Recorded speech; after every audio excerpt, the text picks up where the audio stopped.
Hey everyone, Shawn Clement here, Wisdom in Golf for Golf WRX at our beautiful facility here at the Royal Quebec Golf Club in spectacular Quebec City.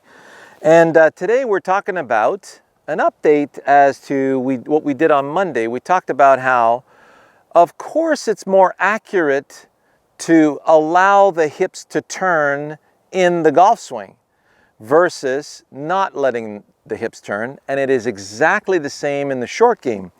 So when you take your position with the club, you bring both hands together to take your grip. Now, your shoulders only have 20 degrees of range. The clavicle and the scapula sit right on top of the rib cage, and they're strapped into place with all kinds of muscle networks.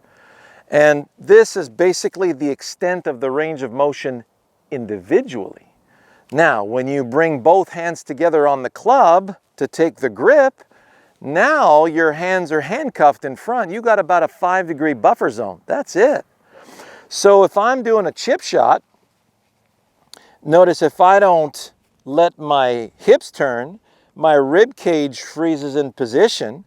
And notice now I'm hitting myself coming back and my right arm collapses.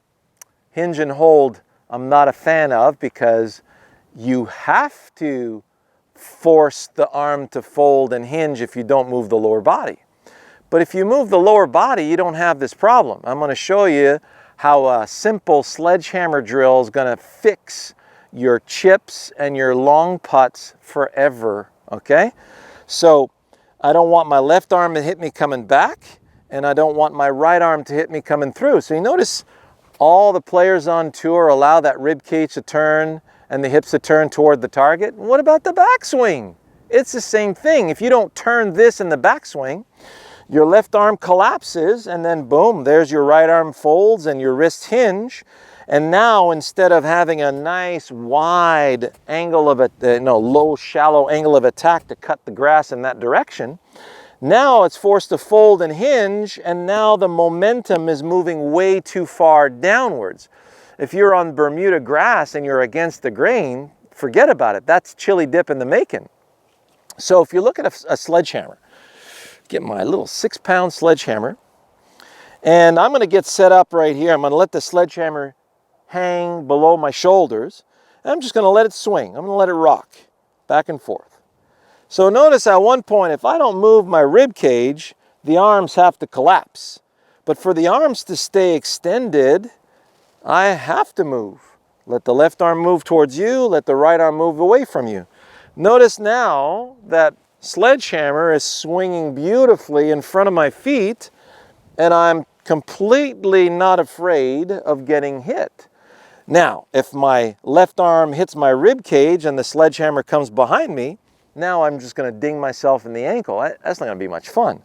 So watch it from the front here. Don't let it hit me. Don't let it hit me. Get out of the way. Get out of the way. So whether it's a sledgehammer or a golf club, they move and they're attracted by gravity exactly at the same pace. So, quick interlude. This is what you'll find on our premium channel, in case you're wondering, right? It's only $5 a month. We got over 40 hours of dual cameras, split screen, so that you get both angles. And these are all, average 10-minute videos, nice bite-sized videos for proper learning. And we get you the task that you need, and we get you the focus that you need, and then we see what are the short circuits that are preventing you from performing these tasks, and then we show you how to apply them on the golf course. We show them how to do it in the short game, in the putting, so that you really see the brilliance of how your machine works. And the message is the most consistent in the industry and has been for the last 20 years. I can't change the way my machine works, so therefore I must use it properly to perform my tasks. So if I know how the machine works, I'm not going to go against it. I know how the wiring performs the tasks through this machine, so I'm not going to go against the wiring, which is, the body part positioning crap that you see out there. You know, I get story after story about, hey, you know, I've been working on my game for 5 years straight, 3 times a week, you know, wintertime, summertime, and I'm still at the same handicap. I haven't improved. That's because you're working on the wrong tasks. We're not body part orientated positioning machines. We're task operating machines. So we give you the right task and set you free and on your way, and then we got this beautiful progression through that premium channel that's going to allow you to evolve. And it's nothing but success stories. I got thousands of testimonials in my inbox. I would love for you to read them all, but I'm just going to let you experience it for yourself. We've been here for 14 years on YouTube, and our message is still the same as 14 years ago. We're just getting better at communicating it. So I do exactly the same thing with my wedge. I got one arm is about 9% of my body weight times 2 plus a club. For a 200-pound person, that's 40 pounds worth of arms. And I'm just going to let the arm swing. Don't let it hit me. Don't let it hit me. Don't let it hit me. Don't let it hit me. That's it. So notice, because every instrument known to humankind, designed by humans, is always designed handle first. So if I'm hammering something, elbow, hand, hammer. If I'm cutting grass, same thing. I got a sword in my hands. I'm not going to cut this way and slash myself to death. I'm going to come through elbow, then hand, then blade, then tip of blade. Tennis is the same. Ping pong is the same. So I have to allow my arms to hang in front of me. So I'm going to play the ball right off my back foot and let it swing. So notice there's no collapse whatsoever in my arms, and my arms just have a little tone so that both arms and club, you know, maintain the same shape, and I feel like my grip pressure is good enough to cut some grass. If the grip pressure is too loose, I can't even cut grass. So I just allow it to cut. Cut. There you go. Notice how there's never any collapse. So I feel the weight of the arms and club. Let the weight of the arms and club cut through. Now look how accurate that was. There's my spot of grass right in the center of the club face, and that ball was chipped in the proper direction. So if I don't let it move, so let's say I'm going to chip over that ball right there. Okay, I get my intermediate point, the tip of that pine needle right there. Let everything hang below my shoulders. Let the weight cut the grass in that direction.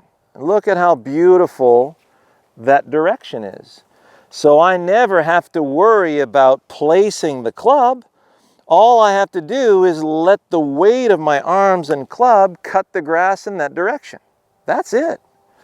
So I'm getting wonderful contact consistently in the center of the club face, and the ball keeps going in the direction I want the ball to go on. How much more accurate do you want to get? And I'm constantly feeling that when I'm chipping around the greens, I feel that I can chip in at any given time.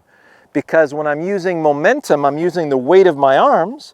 If I don't move the lower body, the crash of my upper arm into my rib cage is imminent and immediate. See that? So when that happens, the arm crashes into me, everything gets diverted inside. Now I'm coming too much from the inside and I'll scull it out to the right, or I'm going to have to come over it and then stick it in the ground and come over the top on a chip. That's the last thing you want to do, right? So as long as you have your intermediate point, I'm going to go to that ball again. Nice little spot of dirt right there. Let everything hang. So notice I'm not facing the ball because that would put the momentum more to the right. I'm facing my center and I just bring the club back. There it is. Now I'm just going to let momentum cut the grass over that hole. Look at that. I mean, that would have landed, I landed just like millimeters offline. So it is a spectacular way to chip and pitch and do your full swing. As you saw our video on Monday, you know, letting hips turn is much more accurate than not letting the hips turn. You are Pinocchio without the strings. You are gravity geniuses. So when you're allowed to use the weight of the unit, your brain knows what to do with the body. It's not up to you to micromanage every body part in your body. So you got your automated system, you know, the system you get into the car with and say, oh, I'm going to drive over to the office right now, but I'm going to stop at the coffee shop on the way. So off you go, and you've gone into, you know, you've put it in gear, and you know where the pedals are, and you know how to turn the steering wheel. You never have to think about doing any of that stuff because you become the car. And it's the same thing here. If you start thinking about your body parts, your automated system works at 40 million bits of information per second. Go out there, the scientific community has this data right now. And then your conscious mind, the one you say, okay, bend the finger 90 degrees, and you're focused on that. That works on 40 bits of information per second. 40 million versus 40. So if you're thinking about, okay, make sure we resist with the lower body, boom, and then, oh, make sure we don't come inside because we're going to hinge a little earlier so the club doesn't come inside, and now you're micromanaging all those body parts, good luck. And by the way, I would love to play you for money. All right, so I'm going that way, got my intermediate point, feel the weight of the arm club unit, let the weight of the arm club unit go in the direction I want to go. Another center strike right there, and wonderful direction. So I hope you appreciate how this machine works. It's brilliant. You just need to give it the right task and it will do wonders for you. But don't micromanage your body parts. It's been proven scientifically over and over again. Hundreds of studies have been done on this. And we are very, very bad at positioning body parts. And as teachers, you should know every time you say, oh, take your swing halfway back, and your student's going there and he's going there or whatever, they never really find the positioning very, very well because you can't see yourself. You're not a puppeteer looking from above, and you don't know where all the body parts are, and you can't because your eyes are in here.